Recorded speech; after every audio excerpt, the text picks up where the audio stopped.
That's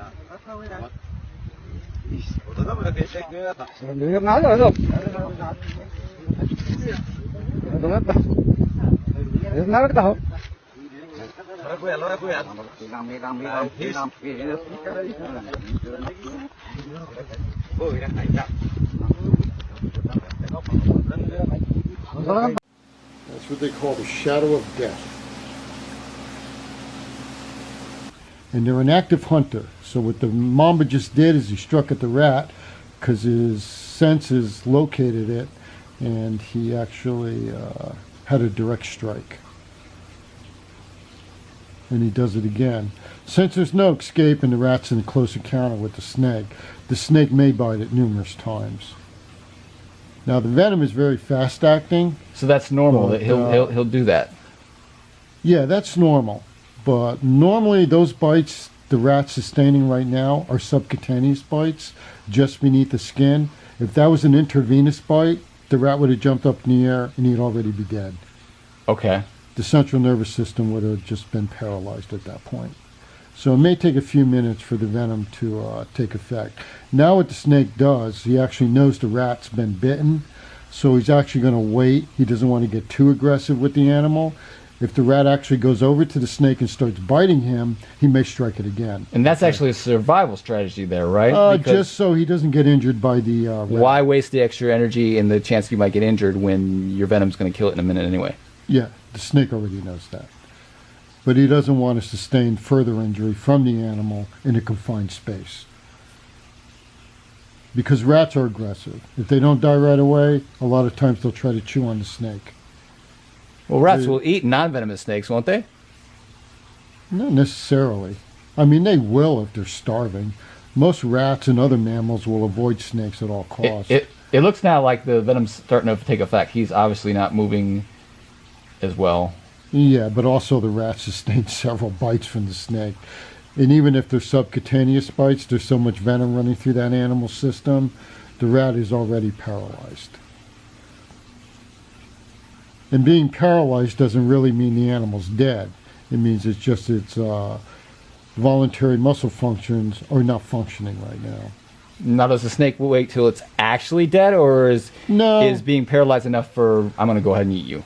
As long as the rat doesn't present a threat to the snake, whether its involuntary muscle functions are ceased or its voluntary muscle functions are ceased, the snake will begin to eat it. So it doesn't mean it has to stop breathing to its involuntary muscle functions. If the rat's still breathing and paralyzed, the snake will swallow it. Oh, you just saw him open his mouth right there. Well, he's readjusting his jaws from the opening of the mouth and striking at the rat. And he's just waiting. And you saw the black inside of the snake's mouth, right? Yeah. Okay, that's where black mamba actually gets his name. You'll be surprised how many people will look at a black snake and actually think it's a black mamba. Because it's black. Yeah, it cracks me up. Okay, he's coming over to check it out and see what's going on now. You can tell he's definitely sniffing around, taking a look.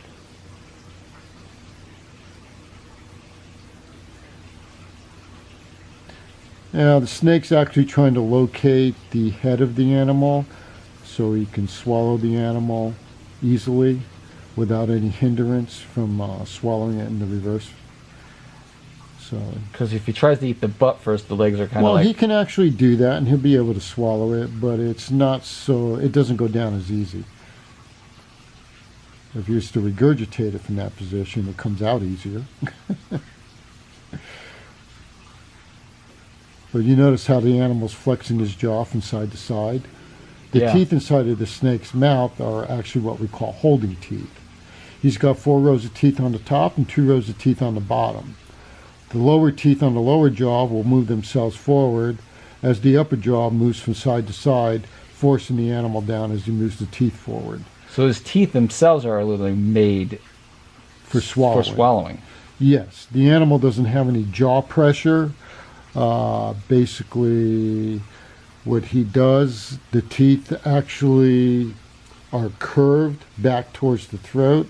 So as he flexes the jaw from side to side, they move forward, anchor down again, and push the animal down the throat. Wow. And I'm always impressed just how big things snakes can eat, because like even right there, like that's bigger than his mouth. Well, there's no attachment to the jaws themselves aren't fixed. Okay, they have a great amount of elasticity. Okay, each side of the lower jaw moves independently with no connection in the front. Okay, the upper jaw on each side basically is a little more fixed, but basically moves independent. You see how this snake is forcing the animal mostly with its upper jaw, flexing the jaw from side to side, pushing the animal. Yeah, see, right now you can literally see it like flexing. The It's lower changing jaw its shape is to the probably pretty more fixed, but the flexibility within the jaw, because there's no connecting bones, the flexibility in the skin and the tissue and the ligaments will actually extend to accommodate its prey. Have you ever had a snake that ate something that was too big, and what happened? Well, then if you get the snake will make the effort to actually try to swallow it, but in the realization that it may be too big, the animal will probably regurgitate it and not give that attempt to even try to swallow it. Black mama tried to swallow a lion once. What? And basically realized that it was too big and he couldn't actually Swallow it. yeah, he couldn't attempt to do that feat. So Nuts. he just bit it, tried to swallow it by the nose, but he couldn't make his mouth over the nose. Now, once he's got that in there, how long does it take him to digest his meal? I mean, is that rat hanging around in his gut for a couple days, or is it like a day, or? With the envenomation of the animal, that animal will digest in 2 days. Pretty much break itself In 2 down. days. In the third or fourth day, he'll probably pass it through. And So one of the things you were saying is that you feed live partly because the venom actually helps them break down. They venomate them when they bite them, right? okay, when they envenomate their prey, they're better off absorbing the nutritional value of the animal because it breaks the animal down from the inside out. So they get more nutritional value using their venom, as if they're to swallow something that hasn't been envenomated, which may take a couple of days longer to digest. So something They're that's capable of digesting it, but it's just going to gonna take them longer. longer. So they get more nutritional value out of envenomating their prey, which is much better for the animal. So if it was just a dead rat that was already killed, it would It would eat it. wouldn't use its venom. It would just eat it. It would eat it. But even if you used the venom, it wouldn't go through the circulatory system. Basically, the venom would be isolated. Oh, because there's no pumping going on. Yes, exactly. It's I see. non-functional. So it would just be localized to the one area of the bite. The tissue will deteriorate in that area, but it won't travel through the animal itself.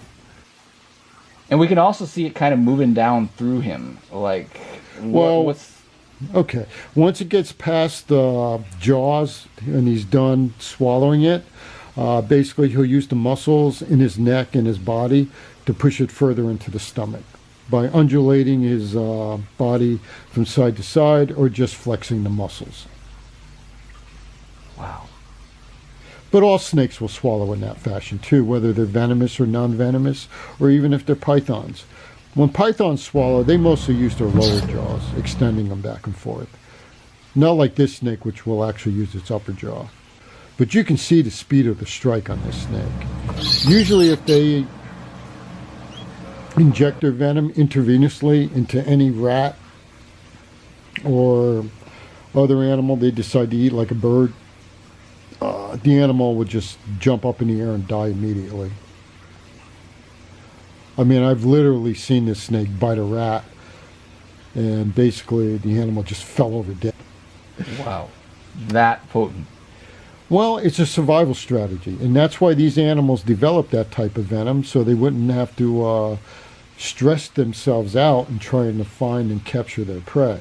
Their venom is so potent that their prey will probably die within a matter of 10 or 12 feet away from the snake, or right in front of the snake. The animal is diurnal. It's an active hunter during the day and at night. Oh, wow. So it's a nocturnal hunter as well. These guys are just always hunting. Well, if they can scent the animal in the air with their tongue, what they'll do is actually pick up the smell of a rodent or prey within the localized area that they're in, and they'll actively go looking for So it. that's a good question. Now, do snakes sleep? Yes, they do. And what does snake sleep look like? Well, you're not really going to be able And what to do tell. they dream about? Well, I wouldn't know that either. Okay, but basically you're not going to be able to tell whether a snake's asleep or awake. Reason being is they don't have functional eyelids.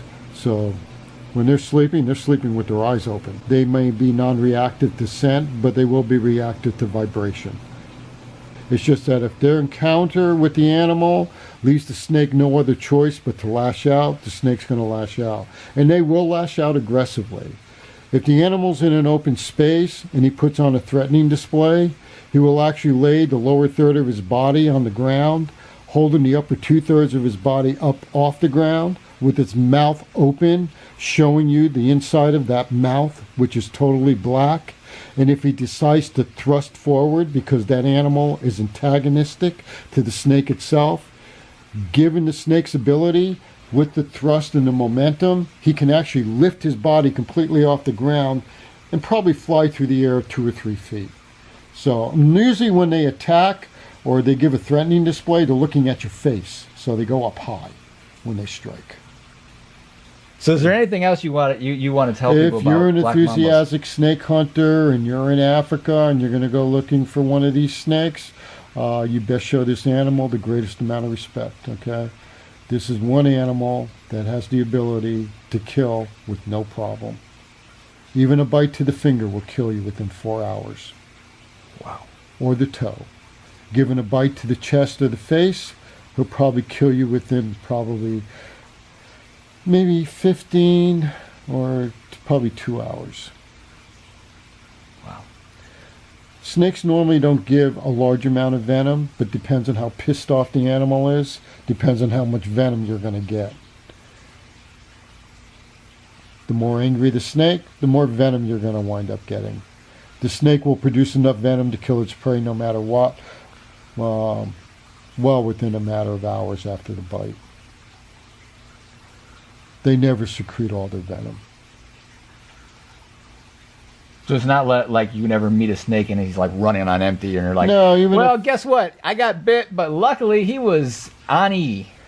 Well, there's no E, okay? Even if I was to extract all the venom from the snake's gland, within a minute, he'd have enough to kill you anyway. Wow. So, He produces it that fast.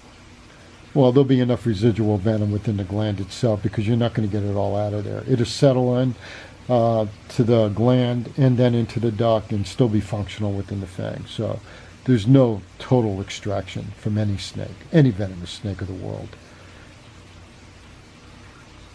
I mean, this snake ranks right up there with any venomous Australian snake, any snake you would consider in the top 10 deadliest snakes of the world. Subscribe on YouTube, Wild Charles Show, for new wild videos every single, multiple times a week now. I've been working hard, guys. I'm trying to get more videos out for. Click that subscribe button. Turn on the lurch. Click that little bell button.